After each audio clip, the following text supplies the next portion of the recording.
स्वामी जी की वो तपस्थली जिसका स्थान नाम धारकुंडी है। जी हाँ, वही धारकुंडी आश्रम जो सतना की सुंदरता में चार चांद लगाता है। यही स्थान पर आकर के स्वामी जी ने अपना तप चालू किया था। यहीं तपस्या करके उन्होंने अपना सारा जीवन यहीं पर लोगों की कामना पूर्ण करने के लिए लगा दिया है। मैं आपको दिखलाऊंगा उस जगह को, उस स्थान को जहाँ पर स्वामी जी ने अपनी तपस्या पूर्ण की थी। आइए चलते हैं उस तरफ।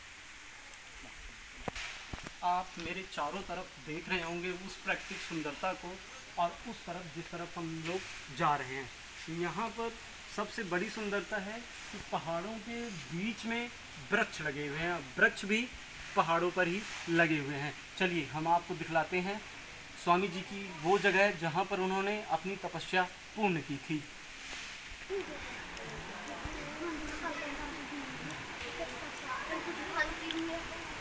यहाँ की प्राकृतिक सुंदरता जो मैं आपको दिखला रहा हूँ, हमारे नीचे एक स्वच्छ जल की धारा है जो लगातार पहाड़ों से गिरते हुए जल की है, और पहाड़ों के बीच में ही ये सुंदर प्राकृतिक दृश्य।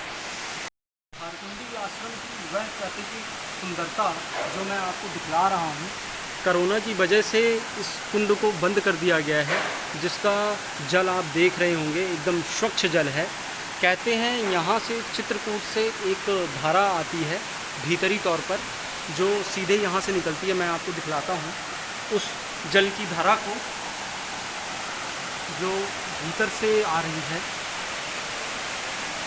स्वामी जी का ये वही स्थान है जहाँ पर स्वामी जी ने कुछ टाइम पहले अपनी तपस्या पूर्ण की थी। ये वही गुफाएं हैं जहाँ पर स्वामी जी रहते थे और स्वामी जी ने अपनी तपस्या पूर्ण की थी। और यही प्राकृतिक झरना है, और वहीं पर गुप्त गोदावरी की धारा आती है जो चित्रकूट से आ रही है। यहाँ की प्राकृतिक सुंदरता धारकुंडी आश्रम को चार चांद लगाती है, उसके दृश्य को मनमोहक बनाती है। और सतना ज़िले का सबसे सुंदर अगर जो कोई आश्रम है तो वही धारकुंडी आश्रम। ये मेरे पीछे आप वही गुफा देख रहे हैं जिसमें स्वामी जी ने तपस्या की थी। स्वामी जी का वो अग्निकुंड है, और वो वहाँ पर स्वामी जी का बिस्तर लगा हुआ है। यहीं पर रह कर के स्वामी जी ने अपनी तपस्या पूर्ण की थी।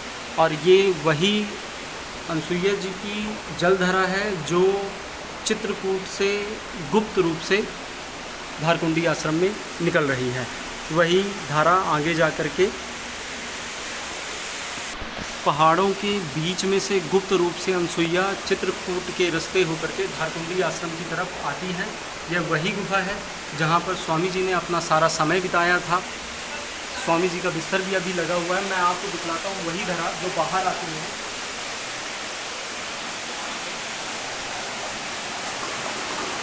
ये जल की वही धारा है जो अनसुईया जी का रूप है। यही यहाँ पर आकर के इस जल क्षेत्र में चली जाती हैं। चलते हैं हम आश्रम की ओर, करते हैं स्वामी जी के दर्शन। आइए